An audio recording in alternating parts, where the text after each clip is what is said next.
Hey, Laker fans, we're going to get into some trade targets if Russell Westbrook remains in Los Angeles coming up on today's show. But thousands of you guys watch our videos, and I know at least 500 of you guys want Russell Westbrook traded. I know I do. If you're one of those, like this video, trying to get 500 or more likes on today's show. So if you want Russ gone, hit that thumbs up icon. And with that being said, let's jump on in to today's show.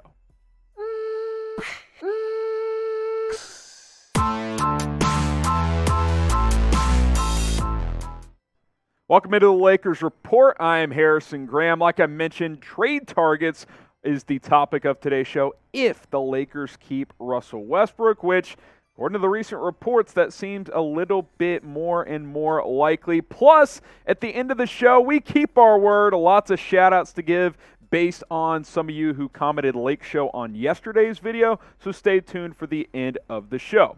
Like I mentioned, a lot of reports out there around Russell Westbrook in recent weeks. The most recent suggests that the Lakers could be keeping him because apparently the Lakers, when they go through these coaching interviews, have been asking candidates, how would you make it work with Russell Westbrook? So keep that in mind. It's not a foregone conclusion that Russ is exiting stage left. He might very much be in Hollywood for another season. So you take a look at the trade assets for the Lakers.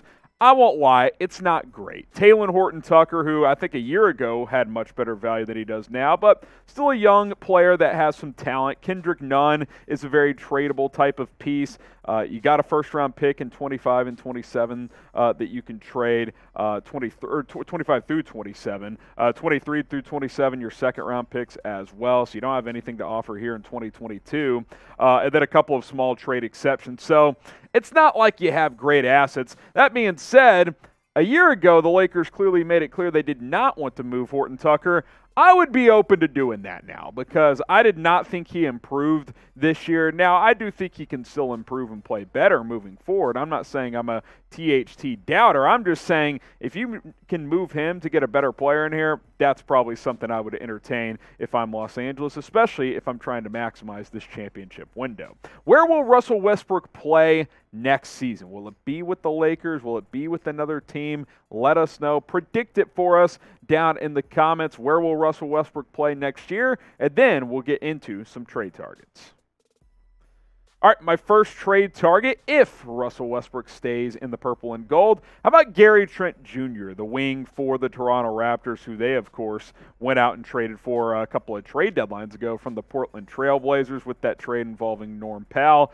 Young player who can handle the ball, he can score, pretty good defender. Now, he didn't shoot the ball, he didn't shoot the ball that well from three this year, but he's shown in the past that he is a capable three-point shooter. I will say this when it comes to Gary Trent. I think he's going to cost a decent amount to get him. Why? Well, Toronto clearly values him because they went to go trade for him a couple of years ago, and then they paid him. So if you're going to get him from the Raptors, you're going to have to offer them something that they feel is worthwhile. Probably Talen Horton-Tucker would be in that trade. Maybe send an Austin Reeves or someone like that as well. Some young assets that Toronto feels like they can develop because that's what they do best. They develop young talent. Maybe they feel like, okay, Trent's developed, he's somewhat maxed out, we'll move him and try to get a new developmental project. Not going to be cheap to go out and get Gary Trent, but I do think the fit for LA would be nice, would give you a secondary scorer and some good defense out on the perimeter. Now, if you want nonstop Lakers news, rumors, free agency buzz, trades, and a whole lot more, this is the channel for you. Go ahead and subscribe. Producer Sam Brown working very hard to get you videos almost every single day, 5+ videos per week here on this channel. Hit that big red button, youtube.com/LakersTV. This is our hottest NBA channel at Chat Sports right now, so let's keep the momentum going. Go ahead and subscribe today. We'll go to our next trade target here if Russ sticks around. Kevin Huerter from the Atlanta Hawks, who I like Kevin Huerter. He's kind of a combo guard who can play a little three as well.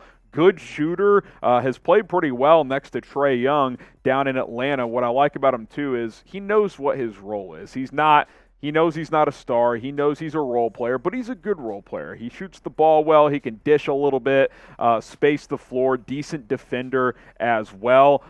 Here was a trade idea as well that we cooked up for you guys. THT and Kendrick Nunn for Huerter in a second.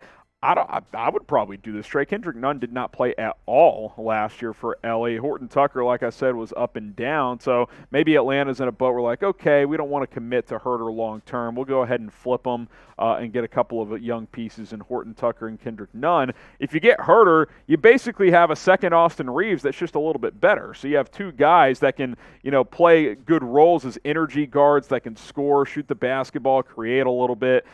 They can both do similar things. Huerter probably more in a starting role, Reeves more in a backup role. I would like to get a player like this in Los Angeles, a smart player, because let's be honest, last season, not a lot of smart basketball was being played out west. Okay, let's go to the next guy here. Moses Moody, who you may or may not be familiar with here on the Lakers report. The Warriors drafted him in the first round last year along with Jonathan Kuminga, and good young talent. Didn't play a lot because, Golden State's very deep. They have a lot of guards, obviously, and especially with a guy like Gary Payton II emerging for them and eating up minutes. Moody didn't have a big role, but when he got chances to play, showed off the shooting ability, 44% just about from the field, over 36% from three.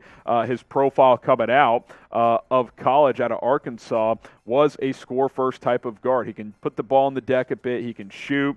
Good athlete, so he can play some defense. He at least has that upside. I think he needs more minutes, and as weird as it sounds, he'd get more opportunities in L.A. than he's going to get in Golden State, and obviously with the way Jonathan Kuminga played, if the Warriors wanted to trade one of their young guys, they would much rather move a guy like Moses Moody than a guy like Jonathan Kuminga, and maybe if you're trying to get some youthful energy, Moody, a guy who would be eager to play and get more minutes, I think this could be a win-win for both sides at the end of the day. Do the Lakers need more youth? Yes or hell yes? I think it's pretty clear that they do. Type Y for yes or type H for hell yes. I think that became obvious about midway through last season. Now, before we get to our next trade target here, we got this T-shirt for less than $20. Good looking one too. Represent the gold today at chatsports.com/LakersDaily. Summer is upon us. I know here in Dallas it's pretty darn hot, so I might get this shirt myself and cool off. Chatsports.com/LakersDaily. Link in the comments and in the description. The size of these shirts go all the way up to 5X. So hey, I'm a bigger guy as well. Sometimes I got to find some bigger baggy T-shirts. No big deal whatsoever. You'll be good to go because it goes all the way up to 5X. No weight shaming here. Chatsports.com/LakersDaily. All right, a couple more guys here. How about Tim Hardaway Jr., who I convinced producer Sam to throw him on the list because you think about the Dallas Mavericks, they're in the conference finals without Hardaway Jr., who's recovering from a foot surgery, but all signs point to him being ready to go once the offseason gets here. With the Mavs, he's been pretty steady as a shooter, around 38% from three. He's a good scorer. He's like an ideal number 3, number 4 type on a contending team. So if you're going to keep Russ, maybe he's your fourth guy. Maybe it's the three of LeBron, AD, and Russ, and then Hardaway's that sixth man off the bench. That's a role that he can play. He can also start, decent defender. He has not played since late January with that foot that I mentioned, but they were saying about a 3-month injury. It's obviously taken a little bit longer, but by the time the season gets here in October, he should be fully ready to rock and roll. He's got 3 years left on his deal, so he's a controllable asset if you're Los Angeles and want to have a guy under contract for a few years. That could make sense. Also, the Mavs would, I think, be open to trading Hardaway this offseason because, like I said, they got this far without him. Spencer Dinwiddie making him a little bit expendable with his bench scoring ability for Dallas. So I think Hardaway Jr. is a guy that you could see on the trade block this offseason. Some honorable mentions, some guys we didn't include, Austin Rivers, Duncan Robinson, Cam Reddish, Jackson Hayes, Al Horford, some guys that have been connected to trade buzz in the past. So keep those names in mind. They could be some guys that are on the move as well.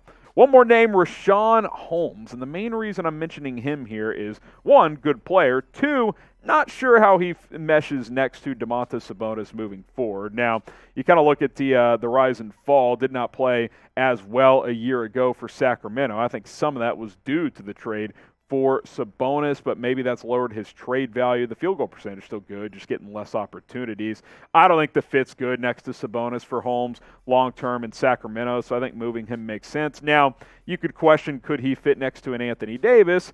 I think he could because AD likes playing the 4 anyway. Just put Richaun Holmes at the 5. I think that works. You can also stagger their minutes a little bit by, subbing one out, at different times. That's up to, whoever the new head coach is to figure out what those rotations are. But I think he's a guy that brings good energy. He's youthful. He can score and he can rebound, which is a problem at times last season as well. So there you go. 5 guys to potentially trade for if Russell Westbrook sticks around. If you move a THT, a Kendrick Nunn, you could clear enough cap to get one of these guys. Obviously, Moses Moody not making as much as some of the others. If you had to pick one, who would you pick a player to trade for? Which one should you pick, I should say? If you think it's Gary Trent, type GTJ.